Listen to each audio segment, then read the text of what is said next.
इसी के बयान पर गिरिराज सिंह ने पलटवार कर दिया है और अब गिरिराज सिंह ने सीधे सीधे पूछ लिया कि पीएम हिटलरशाही अगर वाकई होते तो क्या ओवैसी की जुबान इस हद तक खुलती या इस तरीके के सवाल वो कर पाते। गिरिराज ने कहा है कि पीएम मोदी लोकतंत्र के सबसे बड़े प्रहरी हैं।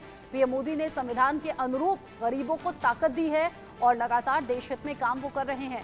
जिस तरीके से असदुद्दीन ओवैसी ने तानाशाही हिटलर कहा, अब उसको लेकर बीजेपी के तमाम रिएक्शन सामने आ रहे हैं और गिरिराज सिंह ने तो सीधा सीधा पूछ लिया असदुद्दीन ओवैसी से कि अगर वाकई हिटलर होते तो असदुद्दीन ओवैसी की जुबान जो है क्या वो इतना खुलती, क्या वो इस तरीके से बयान दे पाते।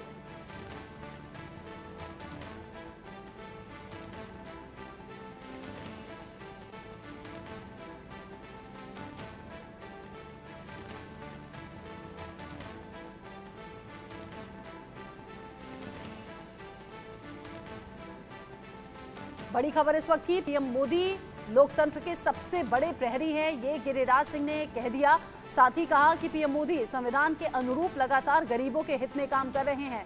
असदुद्दीन ओवैसी कह रहे हैं कि मुसलमानों को लेकर जिस तरीके से बयान दिया है, घुसपैठिया मुसलमानों को कह दिया है, ये तो हिटलरशाही है। मंगलसूत्र और मुसलमान पर दिए गए बयान से सहमत कतई नहीं है असदुद्दीन ओवैसी और सवाल बहुत से उठाते हुए उन्होंने कह दिया कि ये हिटलरशाही है। जबकि गिरिराज सिंह कह रहे हैं कि अगर हिटलर होते तो क्या असदुद्दीन ओवैसी इतनी आजादी के साथ बोल पाते। और क्या कुछ कहा है गिरिराज सिंह ने, सुन लीजिए।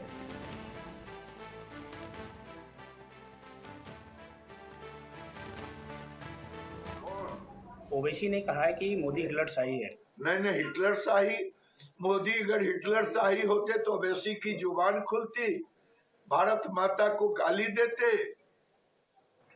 मोदी लोकतंत्र के सबसे बड़े प्रहरी है, जिन्होंने गरीबों को ताकत दी है बाबा साहेब अम्बेडकर के संविधान के अनुरूप। बड़ी खबर अगली, शरद पवार ने पीएम मोदी पर हमला बोला है। शरद पवार ने पुतिन से मोदी की तुलना कर दी है। वो कह रहे हैं कि भारत को न मिल जाए कहीं नया पुतिन। साथ ही वो कह रहे हैं चिंता जताते हुए कि मुझे चिंता है भारत को नया पुतिन न मिल जाए। यानी कि जिस तरीके से पुतिन से तुलना पीएम मोदी की कर दी है, शरद पवार सीधे सीधे ये कहना चाहते हैं कि रूस में जिस तरीके से पुतिन का शासन है, कहीं इसी तरीके से भारत में पीएम मोदी का शासन बरकरार ना रहे।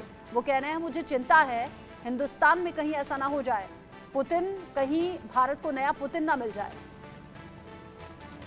चुनावी माहौल है, आरोप प्रत्यारोप तो लगातार चल रहे हैं।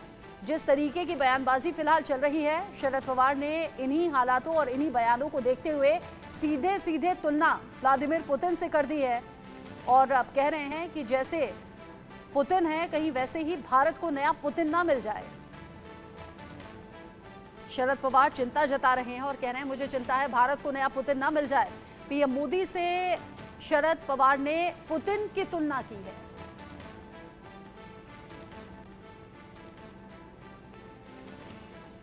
चुनावी इस माहौल में हर कोई अपने फेवर में माहौल बनाने की कोशिश कर रहा है और हर किसी की ये कोशिश है कि अपने समर्थन में ही माहौल बनाया जाए, अपने कैंडिडेट को जिताने के लिए ज़्यादा से ज़्यादा वोट बैंक बटोरा जाए। और इसी चुनावी माहौल में एक के बाद एक हमले बयानों के जरिए हो रहे हैं। कभी मंगलसूत्र का जिक्र होता है, कभी मुसलमानों का जिक्र होता है, कभी हिटलर का जिक्र होता है। तो अब पुतिन से तुलना करते हुए नया बयान सामने आ गया है। शरद पवार कह रहे हैं मुझे बड़ी चिंता है भारत की, कहीं भारत को नया पुतिन ना मिल जाए। रूस के राष्ट्रपति हैं व्लादिमीर पुतिन, जिनसे तुलना शरद पवार ने पीएम मोदी की है और कह रहे हैं मुझे बड़ी फिक्र है कि कहीं भारत को नया पुतिन ना मिल जाए। इस मौके पर चुनावी इस माहौल में हर राजनेता की ये कोशिश है कि ऐसा बयान दिया जाए जिससे कि जनता प्रभावित हो, ऐसा बयान दिया जाए जिससे कि जनता भरोसा करे और उनके पार्टी को समर्थन दे, उनकी पार्टी के कैंडिडेट को वोट के तौर पर सपोर्ट मिले। ऐसे में नए नए बयान निकल कर सामने आ रहे हैं और इन सब के बीच में कभी ये कहा जाता है हिंदू मुसलमान के तौर पर बांटने की कोशिश, कभी कहा जाता है कि आपका मंगलसूत्र कोई छीन ना ले, कभी कहा जाता है कि आपकी संपत्ति का टेस्ट होगा, कभी कहा जाता है आपके 2 घर हैं तो एक घर छीन लिया जाएगा और कभी कहा जा रहा है कि पीएम मोदी हिटलर हैं और साथ ही साथ शरद पवार ने ये कह दिया है कि कहीं भारत को नया पुतिन ना मिल जाए। चूंकि अभी बयानबाजी का दौर चल रहा है, असदुद्दीन ओवैसी ने जिस तरीके से हिटलर शाही का बयान दिया है, गिरिराज सिंह ने सवाल पूछ लिया कि अगर हिटलर होते तो क्या वाकई इतना बोल पाते। शक्ति इस खबर को लेकर ज्यादा अपडेट के साथ जुड़ गए हैं। शक्ति, गिरिराज सिंह ने पलटवार जरूर कर दिया है, लेकिन आम जनता में चर्चा किस तरीके की है? बिल्कुल, देखिए ओबीसी के बयान पर जो है राजनीति तेज हो गई है और पता है जिस तरह से गर्मी बढ़ रही है उसी तरह लोकसभा चुनाव के उसका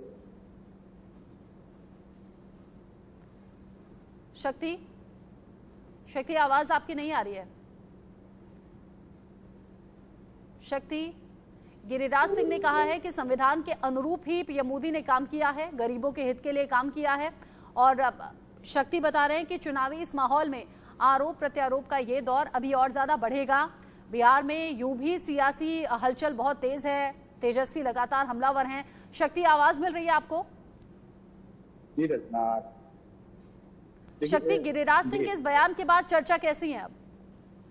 जी बिल्कुल, देखिए जिस तरह से गिरिराज सिंह ने असदुद्दीन ओवैसी के बयान को लेकर जिस तरह से पलटवार किया है, अब जो है बिहार में राजनीति काफी तेज हो गई है और गिरिराज सिंह ने साफ तौर पर कह दिया है कि अगर प्रधानमंत्री नरेंद्र मोदी हिटलरशाही होते तो ओवैसी की इस तरह का जुबान नहीं खुलती, यानी कि ओवैसी जिस तरह की बयानबाजी करते हैं वो नहीं कर पाते। प्रधानमंत्री नरेंद्र मोदी ने गरीबों को जो है मजबूती पाने, गरीबों को बोलने और उनकी मदद की है, तो ऐसे में जो लोकतंत्र की जो बात कर रहे हैं विपक्ष नेता, उसको लेकर गिरिराज सिंह ने जोरदार हमला भी बोला है। पर अब जो है इसको लेकर राजनीति तेज हो गई है और ये जो बात है ओवैसी की, खास करके आपको बताएं कि ओवैसी की पार्टी जो है सीमांचल, बिहार के सीमांचल में जहाँ की मुस्लिम आबादी ज्यादा है वहां से चुनाव भी लड़ रही है, तो कहीं ना कहीं ओवैसी जिस तरह से बयानबाजी कर रहे हैं और बिहार में जिस तरह से सीटें जीतना चाह रहे हैं लोकसभा की, तो अब बिहार में उनका जो है बीजेपी की तरफ से जिस तरह से पलटवार किया गया है, अब इसको लेकर ये राजनीति जो बात है वो आगे भी जाएगी और इसको लेकर जो है अब कुछ देर में जो है और भी राजनीतिक प्रक्रिया भी इसको सामने आएगी। जी,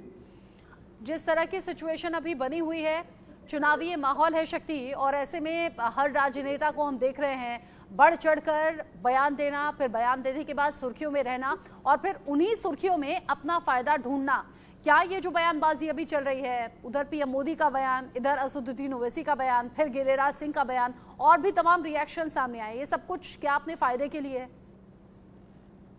बिल्कुल, देखिए फर्स्ट फेज का लोकसभा का इलेक्शन हो गया है और अब जब जो सेकेंड फेज में 26 को होने हैं, तो उससे पहले जो तमाम राजनीतिक दल है वो अपने अपने उम्मीदवारों को बूस्टअप करने और साथ ही साथ जो वोटर है उनको कहीं ना उनको अपनी ओर आकर्षित करने के लिए जो बयानबाजी दे रही है। और इसी बयानबाजी में जो है कुछ नेता जो है कुछ बरगोलापन सामने आता है। असदुद्दीन ओवैसी ने जिस तरह से कहा कि प्रधानमंत्री की जिस तरह से हिटलर से तुलना की है, अब इसको लेकर जो बयानबाजी है वो काफी तेज भी हो गई है। और गिरिराज सिंह जो की केंद्रीय मंत्री भी है और बेगूसराय से बीजेपी के उम्मीदवार भी है, उन्होंने इसको लेकर पलटवार किया है। तो निश्चित रूप से जो आने वाला स्टेज है लोकसभा का, उसमें कहीं न कहीं अपने वोटरों को अपनी ओर आकर्षित करने और जो वोट बैंक की राजनीति है उसको लेकर जो है नेताओं के बयान जो है बढ़ते जा रहे हैं और आने वाले कुछ दिनों में और ये बयानबाजी जो है वो तेज होती हमें दिखाई देगी। जी ठीक है शक्ति, नजर बनाए रखिएगा। जैसे जैसे चूंकि अभी तो एक ही चरण का चुनाव हुआ है, अभी 6 चरणों का चुनाव बाकी है,